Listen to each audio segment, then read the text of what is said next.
Okay, so you're ready to start applying for jobs and break into the industry. Fantastic. But before you go off and start carpet bombing the environment with resumes, let's make sure that you're setting yourself up for success. Now, to help you do this, I want you to consider the following.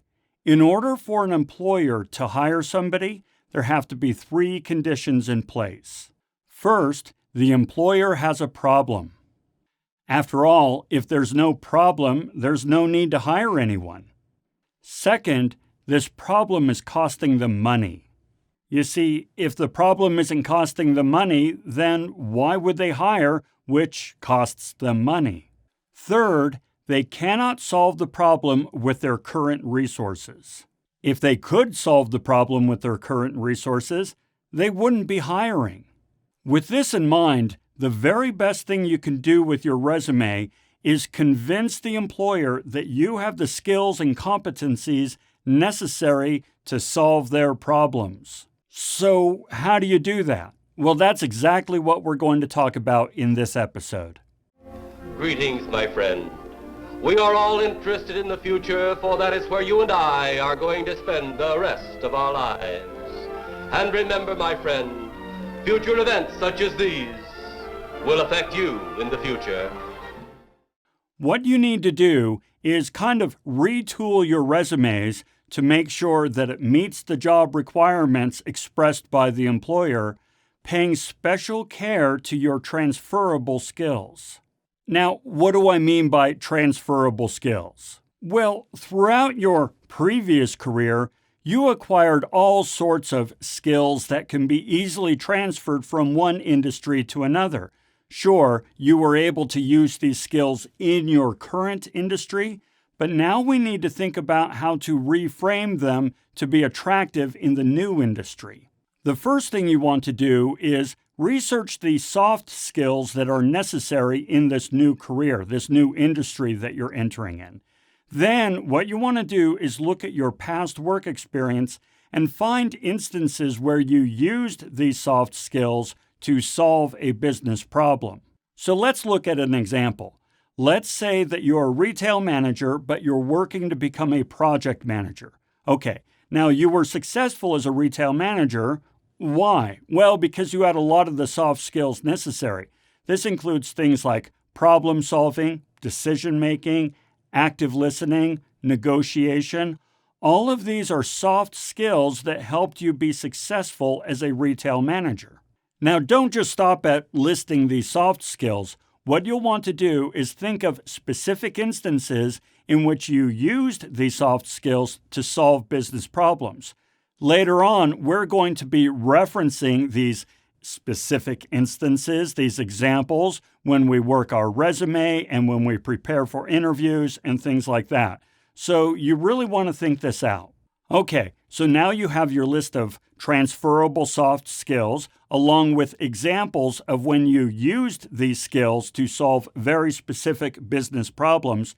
Now let's turn back to our resume and figure out how to use this to better position ourselves for this new career track. Now, what do I mean by repositioning or even rebranding your resume? Well, up until now, your resume has been very focused in your past career. And so that resume won't really serve you very well in transitioning to a new career.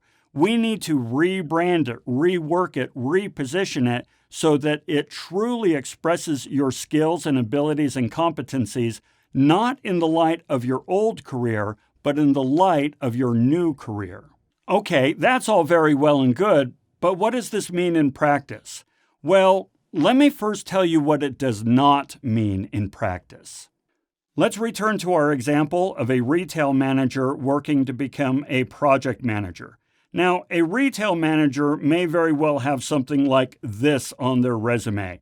Retail manager, responsible for scheduling and organizing staff duties, supervised and coached staff, ran sales reports, addressed customer complaints, oversaw store promotions, monitored stock levels against required inventory levels, things like that. Well, a job description on a resume, one like this, is really ineffectual, and for several reasons.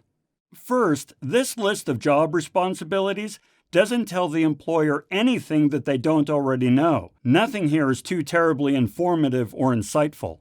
Second, nothing in this description tells the employer whether you were any good at these responsibilities. Anyone can say they supervised and coached staff, but that doesn't mean they were any good at it. Third, these are the responsibilities of a retail manager, not, presumably, of a project manager or whatever career you're trying to break into. So if an employer is hiring a project manager, these job responsibilities are meaningless to them. Okay, so if this sort of resume is not going to work for this new employer, what will work? Well, what we need to do is express our skills, explain our skills through our experience. Now remember, we have transferable skills, and so instead of fixating on our responsibilities, we need to show the employer how we solved problems through our skills. And even though the industries are different, the problems are often very much the same. So let me show you how we're going to do this. First, all of this space that we've taken up with these job descriptions, including roles and responsibilities, we're going to cut that in half, take out most of those roles and responsibilities, and instead insert accomplishment statements. An accomplishment statement shows the employer how you used skills in the past to solve business problems. Because remember, the only reason the employer is hiring is because they have a problem, it's costing them money, and they can't solve this problem with their current resources. You need to show them that you're the one to solve those problems. Now, when it comes to accomplishment statements, here's a formula I'd like to use. First, you state what you did. Second, you state the results of what you did. And third, you say all this in a way that implicitly implies a business problem. Now, to show you what I mean, let me share with you one of my accomplishment statements, and we'll dissect it using these 3 rules. I produced a series of educational videos for online classes, resulting in increased student satisfaction scores and course engagement. Okay, so let's take a look at this. First of all, what did I do? Well, I produced a series of educational videos. All right, that's part 1. Part 2, what were the results of this action? Well, it increased student satisfaction scores and student engagement. Great. Step 3, what's the implicitly implied business problem? Well, that of how do we deliver really good, solid, engaging content to our students, even in an online environment? So you see that accomplishment statement fit all of those requirements. Furthermore, it really demonstrates to an employer that I was able to apply my skills in such a way as to solve a real business problem and deliver solid, measurable results. Now, a quick note about measurable results. The example that I offered did not offer any data. However, if you really want to take your accomplishment statement to the next level, you should include strong data, such as it increased satisfaction scores by 30%, or increased course retention by 80%, something like that. Now, in this example, I didn't have that data, but the point is, if you can express your accomplishments in data or even money, then you know you have a really good, solid accomplishment statement. Now, what you'll want to do is develop perhaps 2 or 3 accomplishment statements for each one of the positions that you've held. Now, remember earlier when I said, hey, think about your soft transferable skills and think about specific instances in which you applied these skills to solve business problems?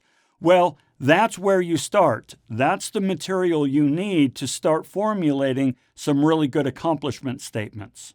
All right, so there you are. Time to pull out the resume and start rebranding yourself. Remember, you want somebody to look at that resume and say, this is somebody who would absolutely help me solve these problems in this new career.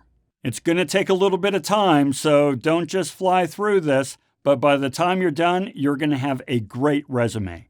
All right, until we talk again, have a fantastic day.